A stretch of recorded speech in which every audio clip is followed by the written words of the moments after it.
How's it going, fellas? So my apologies on the delayed videos. I've been like super busy, but good news is I got a couple of transferables in. This is one of them, and this one completes my Uzi family. So I first got the micro Uzi I did a video on, then I did the mini Uzi, did a video on, and then this is the third one. So we're gonna see how it compares on the CQB test, see how it compares to the other ones. So this one, what is it? This is a Vector Arms full-size Uzi, and I've been wanting one for a while. Now, about a decade ago, I had a full-size Uzi, but it was a bolt gun, and you know, quite honestly, I couldn't live with myself with a bolt gun. There's nothing like wrong with them. It's just, for me, I didn't want a bolt gun. I wanted at least the RR IMI, but not a bolt gun. And so I sold that, and I was after a Vector Uzi, and they're, you know, very highly praised, very good quality. They were manufactured as machine guns, not a semi-auto converted to a machine gun. And I think that draws a lot of appeal behind these, but also things like the fit and finish and that kind of stuff. So you have people like Ruben, which is the grandfather of like retail for these transferables, and essentially the Vectors are the top of the top, the premium variants. It's just, I guess, just the demand for it. And after getting this one in about a month ago, you know, I see it kind of lives up to the hype. It's like, I've been around a lot of Uzis. I got over a dozen Uzis over the past 20 years, and this is my first Vector. And just kind of handling it, looking at it, disassembling it, the fit and finish is like, you know, top notch. And also the finish, you know, those Action Arms imported IMIs, you know, they're that black enamel paint. And I think, you know, as like a battle SMG, battlefield SMG, this parkerized finish is kind of more appropriate. And just when we look at it in detail, you'll see just the quality these have. The Vector Arms are appreciated by people that used Uzis. If you look online, there's people that have carried Uzis on the battlefield, and they can attest that the Vector Arms are the cream of the crop. So originally I wanted the Vector Mini Uzi, and that was basically the cream of the crop for the minis. And I was about to get one when the ATF early last year reclassified some of the legit factory mini Uzis from Israel that law enforcement brought in the 80s. And so there was an act of like 1968, I believe, somewhere around there, that prohibited importing non-sporting firearms, sporting use firearms, so machine guns of any sort. And so all the guns had to be converted. We could basically bring in a SP5 or, you know, a HK94 or whatever and convert it into MP5, but you couldn't import an MP5. So that was the same case with the Uzis. And so when they reclassified the ones that the law enforcement brought in the early 80s, or in the 80s, to be civilian transferable, I jumped on the opportunity and got that mini Uzi last year, and that video of the one I did was one of those. But before that, I wanted the Vector Uzi. So the only downsides with the Vector Uzis is the rail. This front section is a little bit off, and so running something like a Fab Defense rail, there's reports of people having to file on them and stuff to get up to fit. But the pros kind of outweigh the cons, in my opinion. I mean, we'll look at this in kind of detail in a second, and you'll see. I mean, the fit and finish is bare none. You know, it is really freaking nice. But you know, you could still run the Fab Defense rail with some filing. I think it's more problematic for the mini Uzis, but for the full-size Uzis, you know, I think Vector is the one to get. And with that said, this one was all original, as you see it here, brand new in the box. So still has the tag on it. This was made in probably around 1998, 1999. So it's a little over 25 years old. Unfired, like I said. We'll check out the box and contents in a second. And I'm gonna fire it. You know, we're gonna fire it. I know a lot of people are like, oh, it's been like untouched for a quarter of a century, but you know, I buy these guns to kind of enjoy. I don't save them for the next guy. So we're gonna fire it. I'm gonna do like one shot, you know, and that shot is gonna cost me a lot of money. It's gonna be like a $2,000 bullet, but you know, in just kind of depreciation, like instant depreciation. But you know, these things appreciate so much that I come to the conclusion that, hey, you know, if they are appreciating at 10% a year, this $20,000, you know, Uzi is gonna kind of appreciate that one shot. So all I gotta do is hold off for another year and then shoot as much as I want. So that's my philosophy behind that. But it's, like I said, it's brand new. Everything is like super stiff, but you know, it's kind of a rarity to see these, and you'll see there's no like rub marks. There's no where the charging handle slides on the top cover. There's no marks of any sort. So seeing that is pretty rare. So I wanted to document it before I kind of put some miles on it, you know. So other things with this one, you know, it's a slow rate of fire. On the CQB test, I think it's going to lose. And, you know, the CQB test that I do typically has rate of fire as kind of one of the main criterias, because it's one, controllability, and two, how much lead how much kind of foot-pounds of energy can you put down range accurately. And so while this one might be more like accurate, I might have more 10-point shots with this one, 9-point shots with this one, but it's chugging along at like 600 rounds a minute, something like that, maybe a little bit more. This one I do have, you know, vertical grip for. I do have a little buffer thing. We'll play around with it in a minute, but I'm not gonna mess with that. I'm gonna shoot it as it came from Vector Arms a quarter of a century ago, as they're pretty much handed out in Israel, like, you know, to soldiers, just kind of as you see it right here. You know, it wouldn't be fair if I increase the rate of fire, if I put a vertical grip, but we'll test it as is, see how it does on CQB test, and then we'll do another one with it kind of decked out, not with like an optic or anything like that, but just a Knights Armament vertical grip and increase the rate of fire.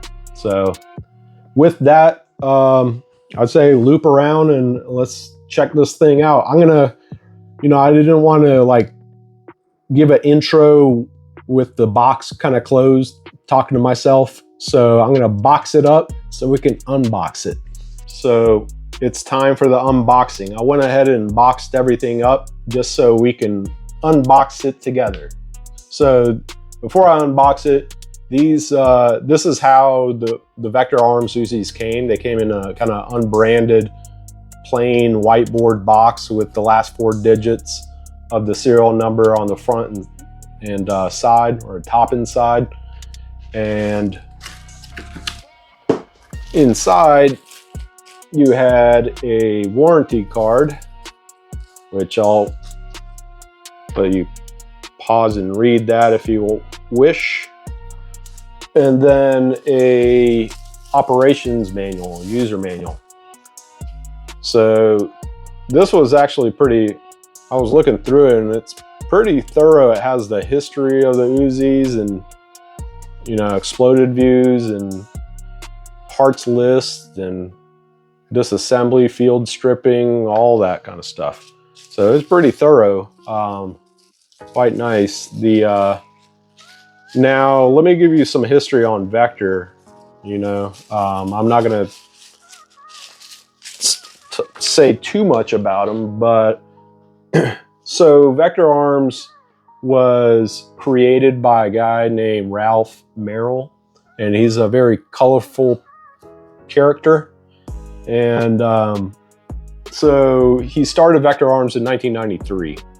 Group Industries, which is why this thing says group. Let me see if I can get the light right here.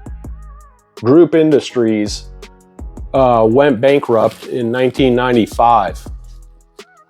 Or they probably, yeah, early 1995. And they were forced to basically liquidate all their possessions. And some of their possessions were, I believe, 3,318 registered Uzi receivers, these ones. And it was just the receivers. And so Ralph and kind of an investor went to that auction and they bid and won it at 265 grand. And they, with the buyer's premium, I think it was like 292 grand that they won, you know, 3,318 of these Group Industries receivers already registered. So that amounted to $85 a registered receiver. And so you can see that there's a crap ton of money to be made. And so he had to go and find like the parts kits, and it was a big ordeal where he had to like go to South Africa and like got parts kits from Israel and made some of the parts, but he did a damn good job. His first employee was his brother Rex, and his brother Rex built several of these. And this one by serial number is kind of in the middle of the serial number range. This warning sticker, it doesn't have an R. I don't know who CM is, but you know, their last name was Merrill, so I don't know if this C gentleman was related, you know. But there were just two people running the show initially, and then later on they would get more employees. But finding the parts was the difficult part. But the good thing is he didn't like cut corners. That's why they're so, you know, well, you know, they're sought after because they're very high quality clones of the Uzi series. But some of the things he did differently, these receivers were heat treated for just kind of extra durability. Like I was mentioning, when Group made these receivers, they made them a little bit off. So the front section, you know, while it's fine for like the IMI stuff, but things like the Fab Defense rail, you might have some issues. But for the most part, this was a very accurate clone and just kind of basically made better than the OG IMI stuff. And so everything on this thing is pretty stiff. Like this guy, it's like super stiff, but it's never been kind of fiddled with for a quarter of a century, so you can expect it to be like that. Ralph, I would love to get his signature on some of this stuff. I know he's like, he's been in and out of trouble. So I don't know if you watched the movie War Dogs. That's Ralph, basically. So he got in trouble for, you know, he was doing government contract stuff and did a contract for like hundreds of millions of dollars worth of, I believe, 7.62 ammo. And the only stipulation was it couldn't be Chinese, but like his contact in Eastern Europe, he ended up getting a crap ton of Chinese ammo. So Ralph and team kind of try to erase the Chinese symbols and stuff on the ammo, and that's what got him in trouble because it was like fraud. But he went to prison, but he should be out. I mean, I'm sure he's out by now. So if he's watching this, I mean, I would love to have a beer with him. I'm sure he's a very colorful person and interesting to have a beer with. But with that said, I mean, he did some amazing work on these. They live up to the hype. So let's look at, well, first let's look at just something you don't see is like no wear marks here. So I just want to document it just to show it in its pristine condition.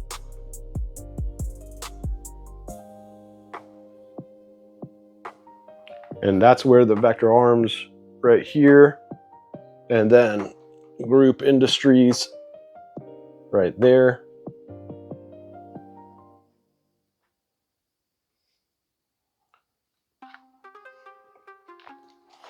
All right, so let's pop this thing open.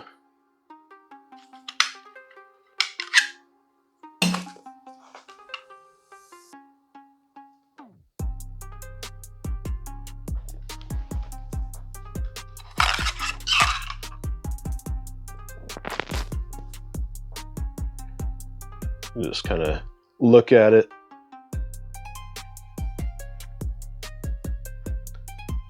Solidly built. I mean, out of all the Uzis that I've dealt with, this is like one of the nicest, probably the nicest. And so with the Uzis, I would say grade wise, factory is the best. Like, you know, value, I wouldn't say value wise, but kind of considered the best. And then I would say Vector Arms, and then registered receiver, and then a sear gun, because they made, while they're rare, I'll do a sear gun or one that just the grip was registered, which has the sear in it. That might be more it would be more valuable in my opinion than the RR, just because this lower registered, you can put it on a mini Uzi, and mini Uzis are substantially more expensive than the full size ones. So you have that interchangeability. And then something like a bolt gun would go last, and then actually anything by Hard Time Armory would probably go last. I wouldn't, you know, touch a Hard Time Armory gun with a 10-foot pole. I mean, maybe that's just me, but in my few decades of dealing with machine guns, transferable machine guns, they did some of the crappiest conversions. So, but yeah, I mean, this thing is just a, you know, just a well-built Uzi. You know, we're gonna do one shot with it, and then it's gonna cost me probably $2,000 in depreciation for that one round. But you know, live life once, you gotta enjoy it, man. I mean, it's like, sorry for the people that would like to see this thing preserved, but I don't, you know. So it's like, just live life once, have fun with it, you know what I mean? Don't save it for the next guy. So with that said, let me put it together, and we'll go to the range and do the money shot, and then we'll do the CQB test to see how it compares to the other Uzis. All right, so we're at the range. We're gonna do the one round. It's starting to rain. It hasn't rained here in like 30 days. So I don't know if that's a good or bad thing from the Uzi gods, since this hasn't been fired in 25 years. So one round, without further ado, I'm gonna aim for the red, see how she does in the first shot.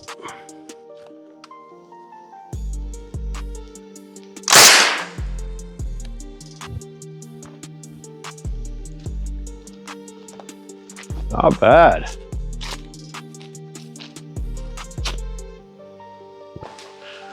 All right, so I just had to pack everything up and then put it back out because it started raining cats and dogs. You know, I don't know if that's a good or bad sign from the Uzi gods, but yeah, that was pretty nuts because it hasn't rained in like 30 days. So all of a sudden for 5 minutes, it was just like pouring down rain after that one shot. So anyways, we got it set up. We're at 7 yards. It's a CQB test. There's 2 rounds of the CQB test, 7 yards, full auto, 25 rounds. We'll see how it does.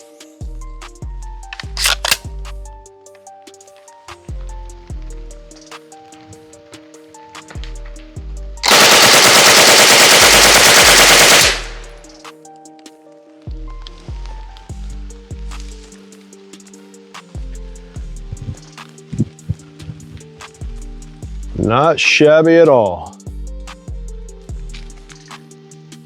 All right, here goes round 2.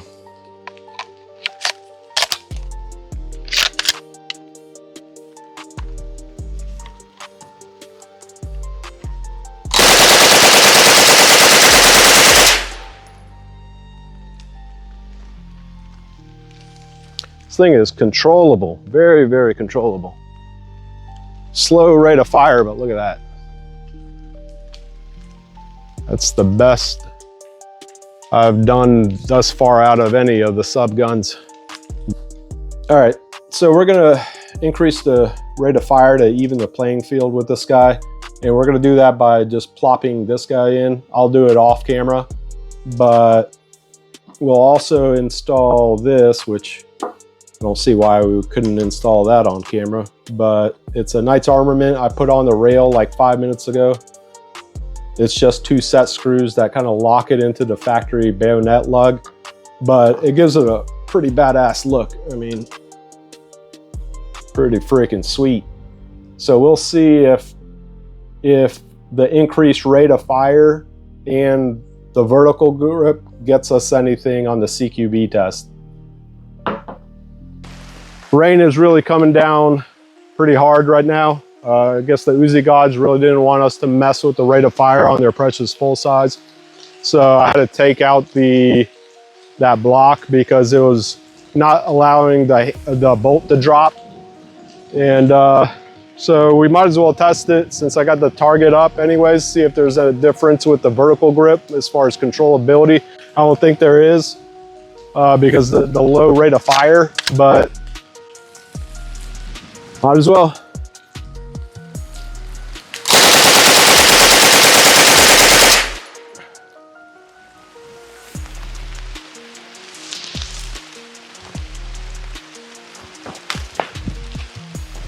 Not bad at all. Though I think the second one was better than this. All right, gentlemen, it's the moment of truth. Let's see how well the full-size Vector Uzi did in comparison to the other 2 Uzis, the Micro and the Mini. So we tested the Micro and the Mini, those are those 2. And then the ones that we just did are these ones from the full-size Vector. And let's just look at the groups first before we dive into the numbers. So we have, that's the Micro, that's the Mini, a little bit more controllable. You had the crazy tight groups of the full size vector, and maybe that's why it's a group industries receiver, because of these groups. But if you look at the points, 242, 245, 241. So not only are these tight groups, but they're like completely consistent. So it's like point and shoot. You know, you can shoot like a sparrow in full auto if you wanted to. Whereas these ones, it's kind of, I wouldn't call it spray and pray, but it, you know, the groups open up considerably. But the CQB test, you know, one of the main multipliers in it is the rate of fire. So this Vector Uzi, I timed it and it was 547 rounds per minute, which is just like, that's the slowest machine gun I've ever owned. And so I rounded out to 550 rounds per minute to kind of keep a somewhat clean number. And it's using the Winchester white box. All of them, it's the 115 grain Winchester white box. But despite the very high scores, you know, you had the 210 from the micro, 208 from the mini, a staggering 240 plus for the full size. Despite those high numbers, you know, how fast you can accurately, by those numbers, put it down range. And so if you look at the CQB equation, it's basically the average of the two targets. So you had 195.5 points times 1500, which is the rate of fire of the micro, divided by 800, which is the rate of fire of the MP5, because the MP5 is the gold standard. So when you're using the that's the standard rate of fire. And then times 362, which is the foot-pounds of the standard white box times 15, gives you a total of 132,000. And then the Mini did 133K. BO3 is best out of 3. We don't count that, but I put that in there for shits and giggles, and that's 140. And so what did the Vector do? So despite the high scores, it did less than half at 60,000, because if we look at that denominator of the rate of fire, you know, the other ones were basically twofold, almost twofold, whereas this one was less than 1. It's a lot less than 1. And so that really, you know, ate into its score big time. I mean, and so I was gonna do the rate of fire block, but I found out the one that I had was 1.8 inches long, and they basically say 1.5 inches is the only one, is the longest you can get it to work. I think the 1.8 is made for a semi-auto, so I'm not sure why I had that in the first place. So I'll increase the rate of fire on the Vector and then do another test, because I was only able to test the same rate of fire but with the vertical grip, which was kind of a wash. But you know, with that rate of fire increase, I think the Vector would be way more competitive, obviously. But you know, this is a stock gun comparison. We're not modifying any of the guns, so you can't do that, at least not yet. So we'll have a baseline of all the ones, and then at the end of the series, the CQB test series, we're going to do the MP5, and we will see how it lives up to its reputation, see which one beats it. So in the comments, let me know what you think. If you were in a CQB situation defending yourself in your house, which of these Uzis would you pick? Would you get one that's like super accurate like this one, but is slow and chugging along, or would you throw as much lead accurately as possible and pick one with a high CQB test? Let me know in the comments, and then I'll be doing a video with all of the Uzis. combined. So we'll look at like the weights, the rate of fires, all that stuff all packaged into one video. So stay tuned.